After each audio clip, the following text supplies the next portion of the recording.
Welcome back to the channel. My name is Steven. I'm a pharmacist. I own 52 units of real estate and I help coach people to buy their first multifamily deal. So today I want to talk about what my multifamily letter of intent offer form looks like in terms of due diligence, in terms of how many days do I get for due diligence, how many days do I have to close for the loan, and go over all the different contingencies that happen with multifamily real estate. So, unlike residential real estate or multifamily real estate, we submit something called a LOI or letter of intent. It's basically a quick one-page document that has the basic terms. Like it'll have the purchase price, it'll have your down payment, it'll have your earnest money deposit and how many days to do your earnest money deposit. Typically, it's going to be 3 to 5 business days. Typically, I ask for about 60 days of due diligence, which includes physical due diligence. So I'm going to send an inspector out there to inspect all the units. Yes, all the units ideally. Ideally, you want to be there as well with your property manager, with your general contractor, and the lead inspector so that you could really see the deal. And then from there, typically I schedule the moment I get an offer accepted or LOI accepted, I will start coordinating a property inspector. They typically take around maybe 1 day for 26 units. If you have more units, it might take 2 or 3 days.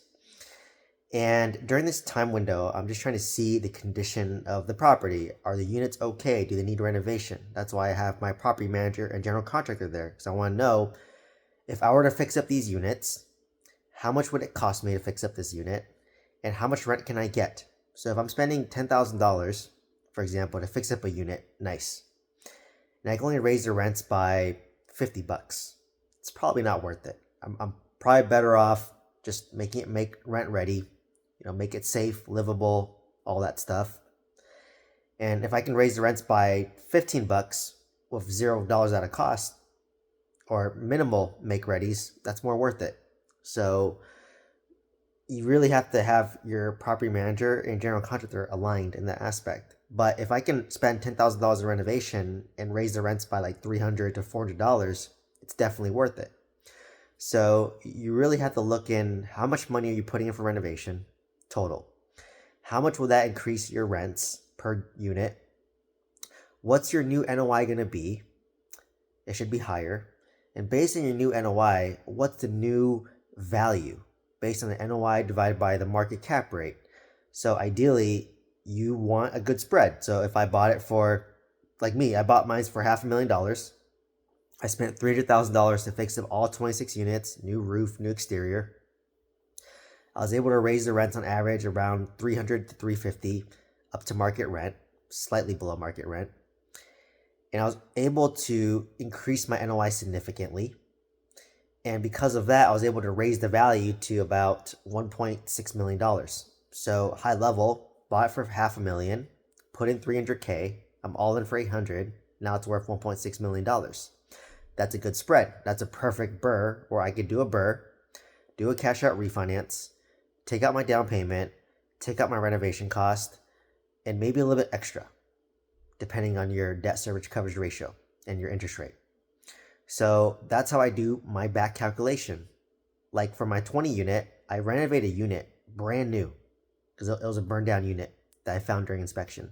I spent $40,000 to fix it up. It only got $550 in rent. At a unit where I just did very minimal work, spent $1,000 to make it rent ready, and it rented for $450. So I was like, well, it's not worth it to do full-blown renovations. But like I said, you have to go on a case-by-case basis. So like I said, I have my full inspector there. I want to see if the roof's okay, is electrical panels okay, will it pass the insurance inspection? You want to, if you can, look at the sewer lines. But I just want to know how much will things cost for me to fix when I take over the property. And if something is like end of life, like on my 26 unit, the roof was end of life, and insurance will not lend on it unless it was replaced. So I asked for a seller repair credit of $30,000 to basically cover my roof and give me a new roof when I took over the property. In reality, I knew the roof had maybe another year life left, but I know eventually insurance would flag it. So that's why I wanted to prioritize fixing it, ideally. So from there, I in my 60-day window, I mentioned physical due diligence. So that's just the full inspection with your inspector, property manager, general contractor, yourself, ideally. And it's going to take up about a full day for 25 units. So if you have more, it might take a few days. And once again, you want to follow that lead inspector. You want to ask questions. You want to follow your property manager. You want to ask questions. You want to follow your general contractor and ask questions of how much things will cost, give you quotes so that you can negotiate seller repair credits. So also during this window, you're engaging a lender. So the lender takes the most amount of time, if I was telling the truth. Out the gate, before you even made offer in the deal, you probably engaged a lender. You gave a lender your personal financial statement, which is your net worth statement. It's how many assets do you have. So what real estate do you own? What rents do they get? What's your liabilities? What debt do you have? Do you have a car loan, student loan? Do you pay rent? Do you have a primary mortgage? Do you have a car payment? Do you have credit card debt? What's your rough credit score? So it's just like an Excel document. If you literally Google, personal financial statement, there's a lot for free. If you join the mentorship program that I have, I give all these documents as well. But you can literally Google personal financial statement or ask the lender for their personal financial statement template, fill it out. They're going to ask for your real estate schedule. They're going to ask for your real estate experience. And they just want to gauge your net worth because in commercial real estate, your net worth must be at least the loan amount. So if I want to pull out $1 million loan on a commercial property, then my net worth must be at least $1 million. That's what they're gauging for. Another thing they're gauging for is your liquidity. So they want to see that you have liquidity between cash, between T-bills potentially, and between index funds that are brokerage accounts. So once again, ask the lender what they consider as liquid, but they typically want to see 6 to 12 months of monthly debt service payments in a liquid form. So another thing they're looking for your personal financial statement is they want to look at your experience. They want to know, have you bought multifamily before? Have you gone full cycle on multifamily? What's your track record? Because in multifamily, they're more focused on the operator as your skill as a business and on the asset, because the value of multifamily is based on the income it produces. So if you can raise the income, raise the NOI, you're a good operator, you raise the value, you'll pay your debt. If you're a bad operator, the NOI goes down, the value goes down, you struggle to pay your debt, you're not a good operator.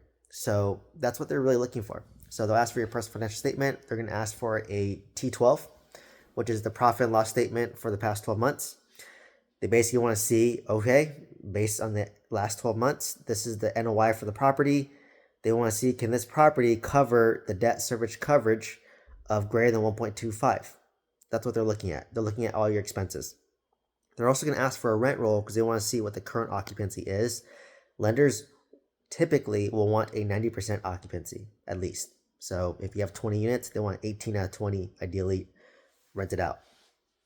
Also, so, the lender is going to ask for a lot of documents during this time. So they're going to ask about the property, they're going to ask about you, and you want to make sure you respond to these timely because you have 60 days to do everything.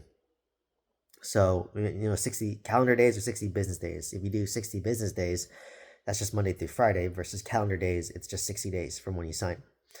So obviously a lot of this information depends on the seller. So I always make it contingent that the seller gives me documents timely. So if they ask, when was the roof last replaced? You need to answer that question to the lender and to the insurance. So when was the roof replaced? When was HVAC replaced? When was electrical replaced? When was the plumbing replaced? So they're going to ask these questions because they're trying to gauge their risk. So you want to make sure throughout the 60 days, you're asking a lot of questions. Next is after the 60-day due diligence period, you have about 30 more days after that to do your loan contingency. So, once again, the loan is going on for the whole 90 days, but you have a total of 90 days to close on this deal. And you can ask for extensions. It's very common to ask for extensions, especially with the lending environment today. It's harder, it's more complicated, there's more hoops and hurdles that you get to jump through. And a lot of it's out of your control. But what you can't control is how fast do you give documents to the lender and how frequently do you communicate with the seller? So a lot of times if I'm expecting a delay, I'll just say, hey, my lender needs more time. Can we give an extension to this contract so I don't lose my earnest money deposit? And I would typically draft up an amendment if needed, if I need a time extension, and to do that. So from my experience, as long as you communicate, most sellers are okay with that because they just want to close the deal. That's the key thing. So 90 days does seem short, but if you're really buttoned up, you're on top of everything, you can do it. But if you need more time, ask for more time and communicate that way in advance. If I know a week before closing we're not going to make it, I typically will communicate with the seller that, hey, we're going to need more time, and this is why, because you just want to make sure that the seller doesn't think you're flaking out and that you want to communicate timely and proactively. So that's traditional bank. So 90 days it takes to close on a deal between physical due diligence and financial due diligence and the loan contingency. And the bank takes the longest because they might want environmental studies, they might want a phase one, they might want a phase two. You're at the mercy of the lender.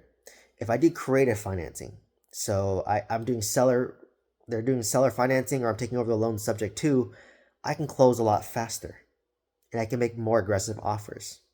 So if it's seller carry, let's say they own a property free and clear, all I need to do is my physical due diligence. So I need to do a full property inspection, which I can coordinate within a week. The inspection takes 1 day. They're going to send me a report. And then from there, I need to see what's the condition of the property. Once I see that condition of the property, I can negotiate some price discounts, some seller repair credits or whatnot. They might say no to everything. And at that point, you can decide how to pivot.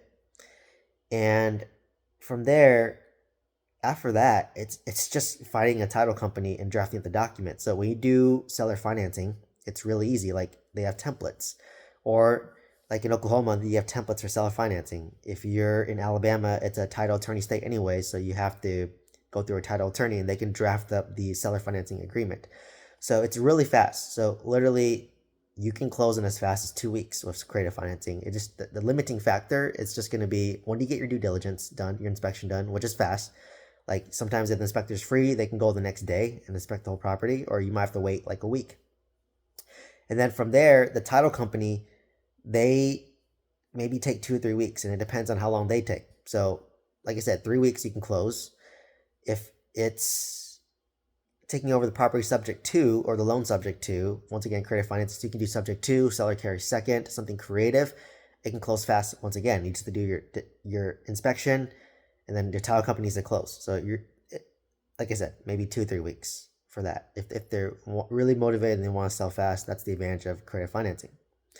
So to kind of summarize all this, typical conventional bank loan, you got 60 days of due diligence, 30 days to close. I've even done some deals where 30 days due diligence, 30 days to close. So 60 or 90 days is your average.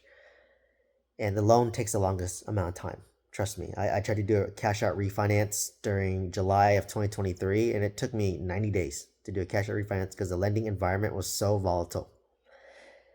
Another thing for creative financing, you can do it faster. I would say on average 2 to 3 weeks, just get your inspection in and the title company needs to close on it. That's it. So however long that takes, that's your limiting step of the title company or the title attorney, depending on where you are. And it's okay to ask for extensions during this window.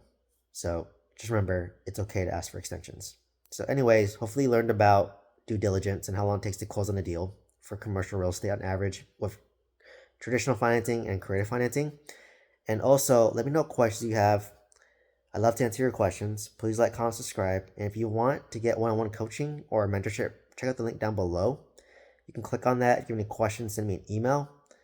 Love to have more students buy their multifamily deals. Just had a student close on an 8-unit apartment complex in Texas. So excited for them and excited for you.